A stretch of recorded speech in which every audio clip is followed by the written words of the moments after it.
Hello, hello, and welcome. Thank you for being here, back in my lounge. And I've got a question for you. Here's a big question. Do you want to thrive, or are you happy to just survive? Thrive or survive? That's the question of the day. I've got a lot of questions. Are you spending as much time on your inner world as you spend on your outer world? Think about the time that you've spent scrolling through social media posts today, whether it be Facebook, Instagram, any of them. How much time have you spent scrolling, looking at other people's worlds, looking at pictures that represent something that is not necessarily real for you? And how much time did you spend with yourself, connecting to your inner self and committed to your own personal growth? Can they be matched? How much time did you spend working towards your personal goals and dreams? Are you working on making your dreams a reality, or are you just dreaming? What is your investment in yourself? What is your investment in your own happiness and in the life picture that you have for yourself? So, back to my first question. Are you wanting to thrive, or are you happy to just survive? If you want to thrive, then I encourage you today to start with that investment into yourself. Start giving time to yourself, giving time to your own journey, giving time to your own process. Sign up for a program. Do that course you've been putting off. There is so much content available out there at the moment. It is just, you can do anything, basically, anything online. And I know that it's been a tough time. This COVID-19 lockdown, quarantine, shielding, it has knocked us all so hard. Some days I think to myself, why have I been inside my house for so long without really leaving? And then I remember, well, I can't really go anywhere. I can go to the shops and get some shopping. I could go down to the pub. I'm not much of a pub person, but I could go down to the pub. But then there are limits on how many people we're allowed to be and how late we're allowed to be there. There are no gatherings. There are no big events. There are none of the things that we're used to. It's all changed. Even shopping has changed because, you know, the access gets limited as soon as there are a certain number of people in the store. So everything has changed. I get that. And it is key in these times, I think, more than ever, to recommit to ourselves and our inner journey and our growth and our happiness.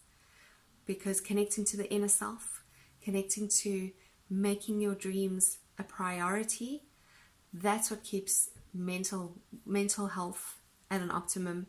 That's what's keeping you feeling a sense of well-being. That is the key.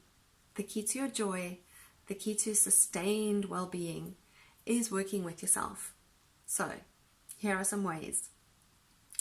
This is what I do to thrive, and I thrive. I start my morning right every day. I get up at a certain time. I get up nice and early. I've trained my body clock, which is really, really exciting because for years and years I had an alarm. And nobody likes an alarm. Everybody hates an alarm. And in recent years, working for myself, I decided to start playing more with my intuition, connecting with my inner self, and working with my body clock. And it's working. My body clock wakes me up.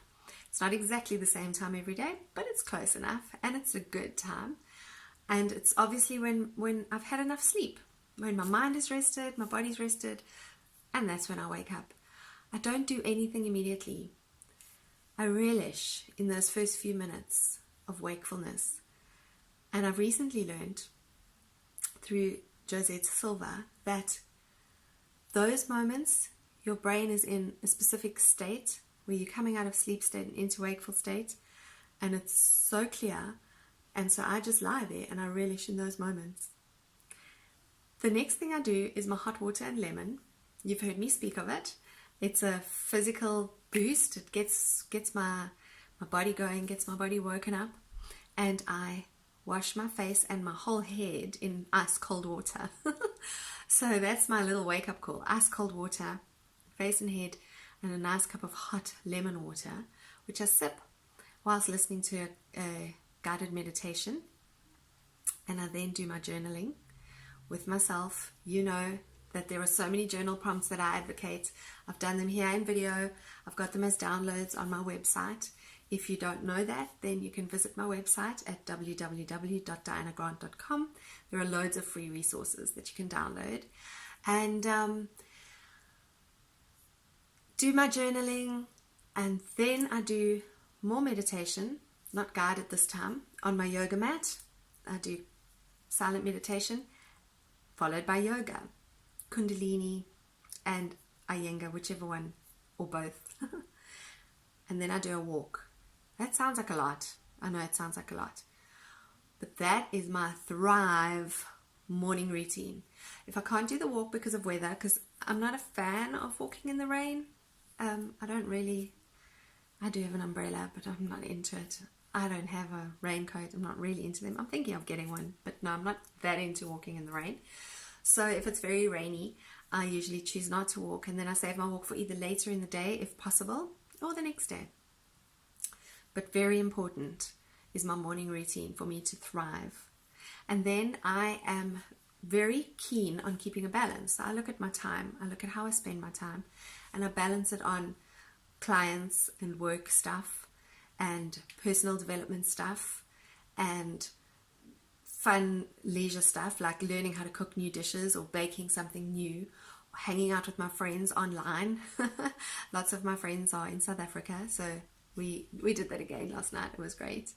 And keeping that balance. And the more I work with this, the more I connect with my inner self, the more this becomes a requirement.